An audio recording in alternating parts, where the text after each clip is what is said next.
అందరికీ మరణాత అండి. ఈ రోజు వాక్యము లోకాసు సువార్త 8వ అధ్యాయం 10వ వచనం చదువుకుందాం. దేవుని రాజ్య మర్మములు ఎరుగుట మీకు అనుగ్రహింపబడి ఉన్నదని ప్రభు శిష్యులతో మాట్లాడుతూ ఉన్నారు. అవునండి, దేవుని గూర్చిన మర్మమైన విషయాలు ఎవరికి బయలుపరచబడును అంటే ఆయనకు సమీపముగా ఉన్న వారికి మాత్రమే బయలుపరచబడతా ఉంటాయి. దైవజనులు దేవదాసయ్య గారు ఒక మాట తెలియజేశారు. ఏమిటి అని అంటే, బోధ అందరికీ, మర్మాలంటండి కొందరికేనంట. అంటే మర్మాలు కొందరే గ్రహించగలుగుతారు. మర్మం అంటే కొన్ని ప్రాముఖ్యమైన గూఢమైన సంగతులు అనమాట అండి. కనుక ఇవి ఎలా తెలుస్తాయి అని మనం గమనిస్తే, మరి వాక్యమును బట్టి మనం చూసినప్పుడు ప్రభువుకు సమీపముగా ఉన్న, ప్రభువుతో సన్నిహితముగా ఉన్న శిష్యులైన వారికి మర్మాలు బయలుపరచబడుతున్నాయి.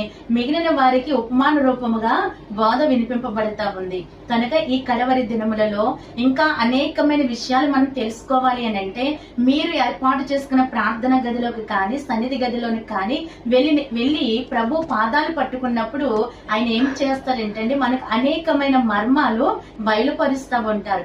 ఈ కాలమునకు కావలసిన విషయాలు అనేకమైనవి ప్రభు మనకు బయలుపరుస్తూ ఉంటారండి. కనుక దేవుడు మాకు నేర్పుతూ ఉన్నారు, కనుక మీకు నేర్పుతూ ఉంటారు. కనుక ప్రభు సమీపమునకు వెళ్ళినప్పుడు అనేక మర్మాలు మనం గ్రహించగలుగుతాం. ఇర్మియా ప్రవక్తతో దేవుడు అంటున్నారు, కనుక నీవు నాకు మొరపెట్టుము, నీవు గ్రహింపలేని గూఢమైన సంగతులు నీకు తెలియపరచదును అన్నారు కదా.